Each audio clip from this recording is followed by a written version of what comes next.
जय हिंद प्यारे बच्चों। अन्नपूर्णा कंपटीशन क्लासेस में आप सभी लोगों का स्वागत है। आज हम लोग नंबर सिस्टम में कुछ और आगे बढ़ेंगे। लास्ट क्लास में बेटा हम लोगों ने परिमेय संख्या, अपरिमेय संख्या, सम संख्या, विषम संख्या, इन संख्याओं के बारे में जाना। ठीक है, नेक्स्ट आज हम लोग बेटा इसके आगे बढ़ते हुए हम लोग बात करेंगे भाज्य संख्या और अभाज्य संख्या के बारे में। ठीक है, तो देखिएगा बेटा जैसे ही हम लोग इंटीजर का क्लासिफिकेशन करते हैं तो देखिएगा हम लोग कहेंगे इंटीजर। बेटा इंटीजर यानी कि पूर्णांक। मैंने पूर्णांक के बारे में बेटा लास्ट क्लास में भी चर्चा की थी, जिसमें मैंने सम संख्या, विषम संख्या के बारे में आपसे चर्चा की। ठीक है, अब देखिएगा पूर्णांक को बेटा हम लोग दो भागों में और बांट सकते हैं, जिसे बेटा हम लोग कहते हैं प्राइम नंबर,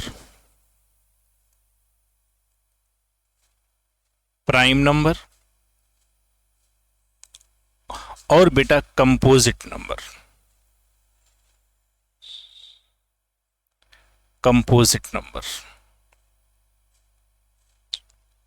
ठीक है बेटा, प्राइम नंबर को बेटा हम लोग कहते हैं अभाज्य संख्या,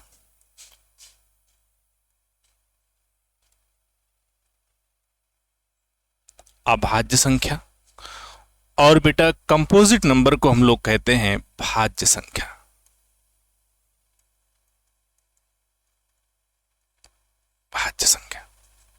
ठीक है, देखिए बेटा अगर हम लोग बात करें कि भाज्य संख्या क्या है, अभाज्य संख्या क्या है, मतलब प्राइम नंबर क्या है और कंपोजिट नंबर क्या है।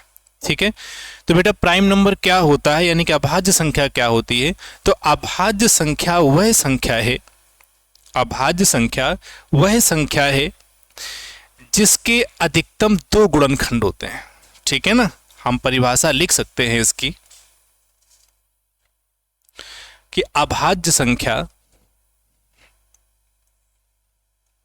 वह संख्या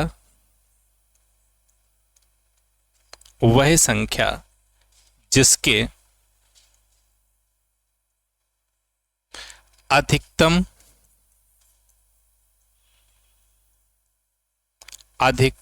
अधिकतम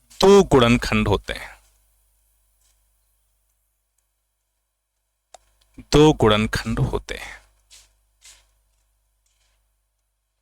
ठीक है ना, वही संख्या जिसके अधिकतम दो गुणनखंड होते हैं वो अभाज्य संख्या कहलाती है। और बेटा वह संख्या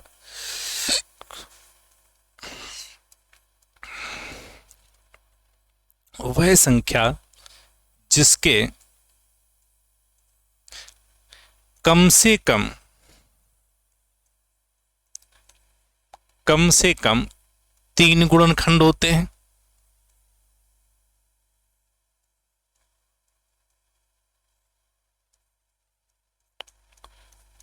वो बेटा क्या कहलाती है, भाज्य संख्या कहलाती है। ठीक है, अब देखिएगा यहां से अगर हम लोग बात करें कि भाज्य संख्याएं या भाज्य संख्याओं की गणना कहां से की जाती है, तो सबसे पहले बेटा हम लोग अभाज्य संख्या की बात करेंगे कि अभाज्य संख्या की गणना कहां से की जाती है। तो अगर सबसे छोटी अभाज्य संख्या की बेटा हम लोग बात करेंगे तो देखिएगा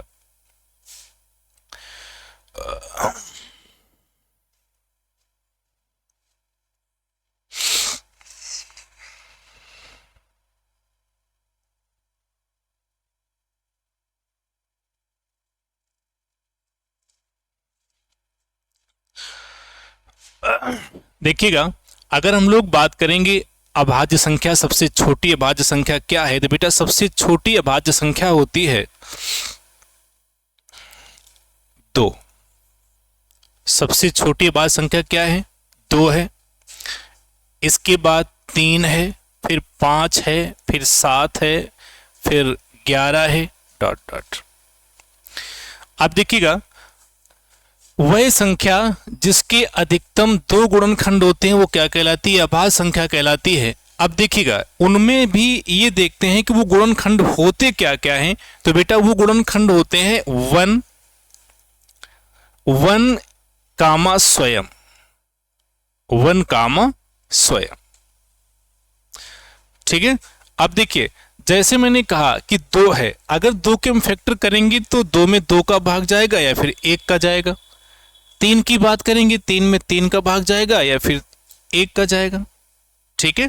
तो अगर हम ये बात करें सबसे छोटी अगर अभाज्य संख्या की बात की जाएगी तो क्या है बेटा, दो है। अगर हम लोग भाज्य संख्या की बेटा बात करेंगे, भाज्य संख्या क्या है, तो बेटा सबसे छोटी अगर भाज्य संख्या है तो कहां से लिखा जाता है, चार, चार के बाद छह, छह के बाद सात, नहीं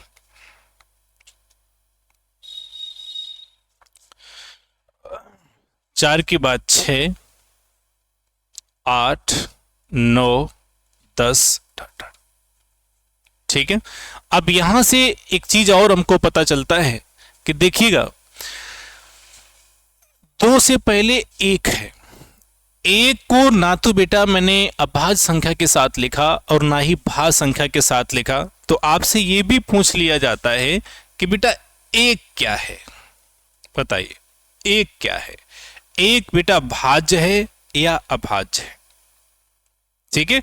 अगर बेटा एक की हम लोग चर्चा करेंगे तो एक क्या है, तो आप ये बताएंगे कि एक ना तो भाज्य है और ना ही अभाज्य है, ना तो भाज्य है और ना ही अभाज्य है। क्योंकि अभाज्य संख्या की शर्त होती है कि हमें कम से कम दो गुणनखंड चाहिए। अभाज्य संख्या में दो गुणनखंड की रिक्वायरमेंट है कि हमें अधिक से अधिक दो गुणनखंड चाहिए, और भाज्य संख्या में हमें कम से कम तीन गुणनखंड चाहिए। ठीक है ना।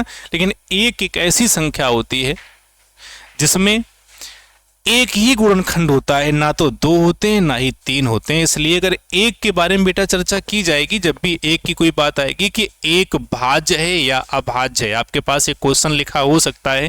जैसे अगर आपके पास लिख करके आ गया कि बताइए एक भाज्य है या अभाज्य है, एक भाज्य है या अभाज्य। यहां पर बेटा आपको ऑप्शन मिलेंगे। पहला ए ऑप्शन होगा जिसमें आपको दिया जाएगा कि भाज्य है, बी ऑप्शन होगा इसमें आपको दिया जाएगा अभाज्य है, सी ऑप्शन होगा जिसमें आपसे कहा जाएगा भाज्य और अभाज्य दोनों है,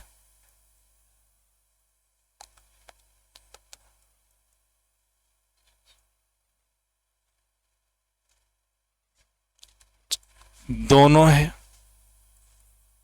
और डी ऑप्शन में आपको दिया जाएगा ना तो भाज्य है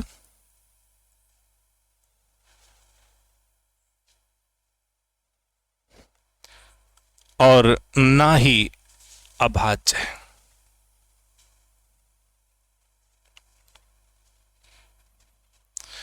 ठीक है। अब यहां पे आपको थोड़ा ध्यान देना होगा कि एक क्या है, एक ना तो भाज्य है और ना ही अभाज्य है। क्यों? अब इसमें से हमें ये ध्यान देना होता है कि एक ना तो भाज्य ना ही अभाज्य, इसके पीछे कारण क्या है। तो कारण आपको पता है कि अभाज्य संख्याएं वह संख्याएं होती हैं जिनकी अधिक से अधिक दो गुणनखंड होते हैं, और भाज्य संख्या वो संख्या होती है जिसके कम से कम तीन गुणनखंड होते हैं। ठीक है ना। तो अगर इसमें आपसे कहा जाएगा तो आपका आंसर क्या होगा, आप बताएंगे डी ऑप्शन होगा। ठीक है ना, क्लियर। चलिए आगे। इसके बाद बेटा अभाज्य संख्याओं के बारे में और भी चर्चा की जाती है। अभाज्य संख्या यानी कि प्राइम नंबर।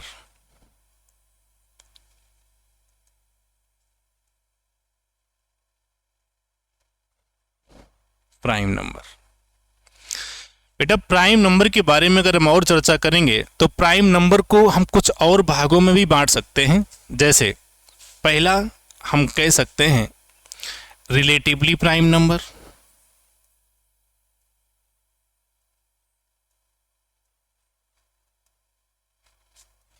प्राइम नंबर, और दूसरा मैं आपसे कह सकता हूं को prime number,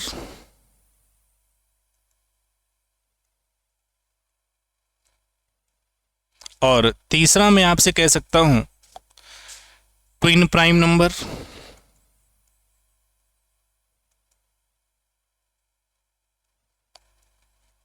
twin prime number.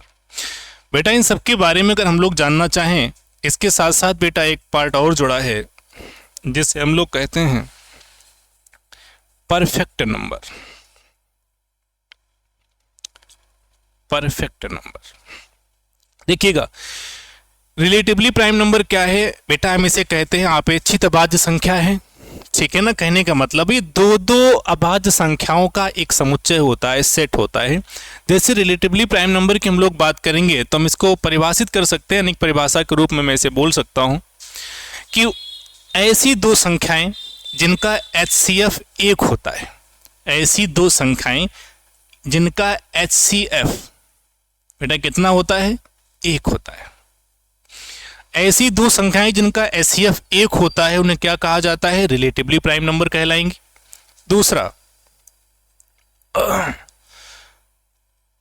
दूसरी हम बात करें को प्राइम, को प्राइम का मतलब होता है सह अभाज्य संख्या। सह अभाज्य संख्या का मतलब होता है कि ऐसी दो अभाज्य संख्याएं, ऐसी दो अभाज्य संख्याएं इसमें वो जो नंबर होंगे वो प्राइम होंगे, इनका जो HCF होगा वो बेटा 1 होगा। रिलेटिवली प्राइम नंबर में ये जरूरी नहीं है कि वो संख्याएं दोनों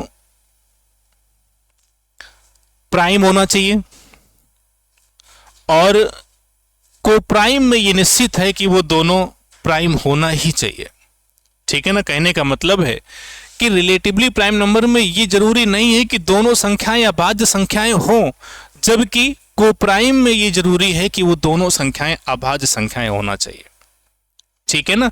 अगर इसके एग्जाम्पल की बेटा हम लोग बात करेंगे तो हम ये कह सकते हैं, देखिएगा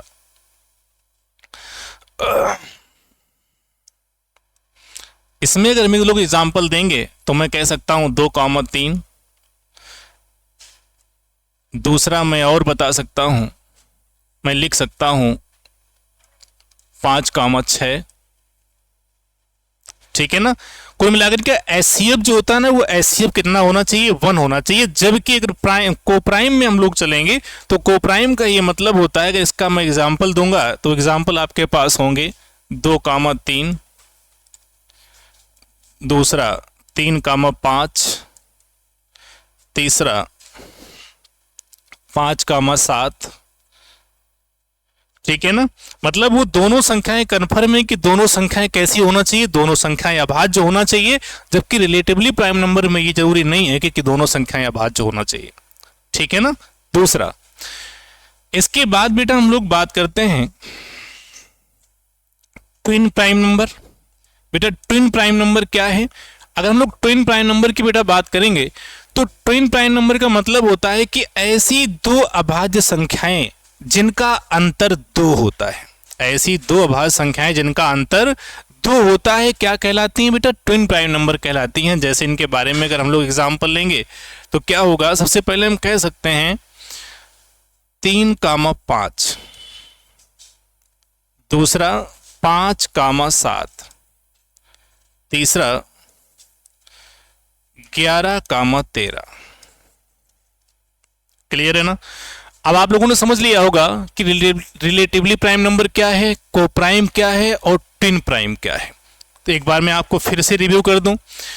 रिलेटिवली प्राइम नंबर में होता है कि ऐसी दो संख्याएं जिसका HCF 1 होता है, ठीक है। और को प्राइम का मतलब होता है ऐसी दो अभाज्य संख्याएं जिनका HCF 1 होता है, ठीक है। और ट्विन प्राइम का मतलब होता है कि ऐसी दो अभाज्य संख्याएं जिनका अंतर 2 होता है, ठीक है ना। जैसा कि एग्जांपल में मैंने आपके पास शो किया है, अब इसके बाद बात आती है परफेक्ट नंबर। बेटा परफेक्ट नंबर पर अक्सर एसएससी में पूछ भी लिया जाता है, ठीक है। तो मैं नेक्स्ट पेज में इसके बारे में चर्चा कर रहा हूं। देखिएगा कि परफेक्ट नंबर है क्या।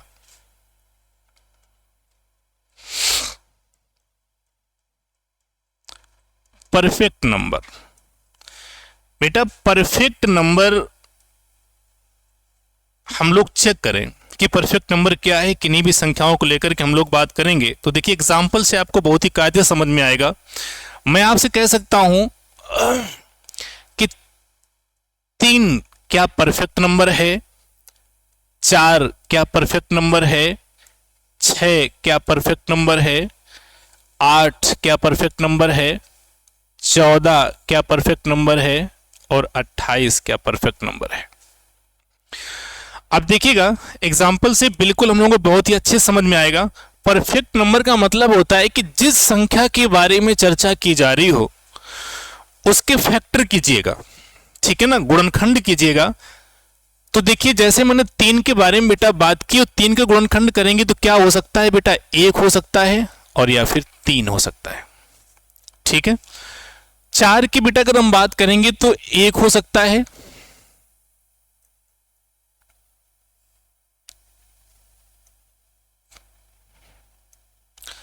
एक हो सकता है, 2 हो सकता है और 4 हो सकता है।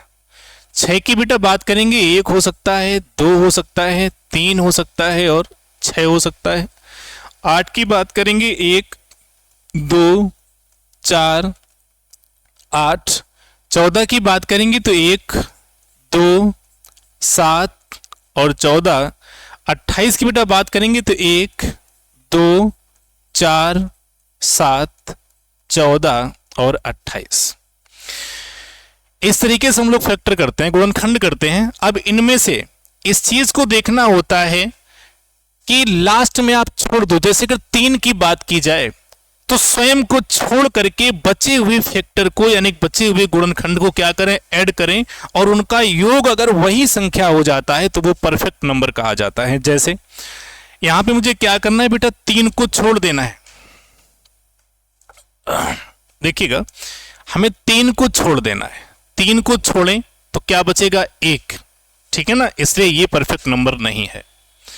मैंने 4 के लिए बात की तो बेटा 4 को छोड़ दो, इसके बाद ऐड करो 2, 1, 3, ये भी नहीं है।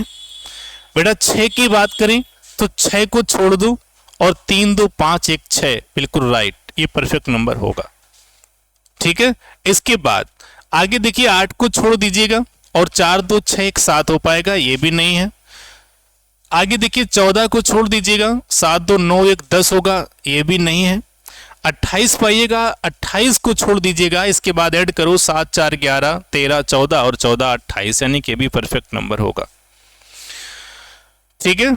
अब देखिएगा तो परफेक्ट नंबर के कैसे पहचानेंगे हम लोग, तो हम लोग बता सकते हैं कि परफेक्ट नंबर वही नंबर होता है, उस नंबर के आप फैक्टर कीजिएगा। फैक्टर करने के बाद स्वयं के फैक्टर को छोड़ दीजिएगा और बचे हुए फैक्टर को ऐड कर लीजिएगा।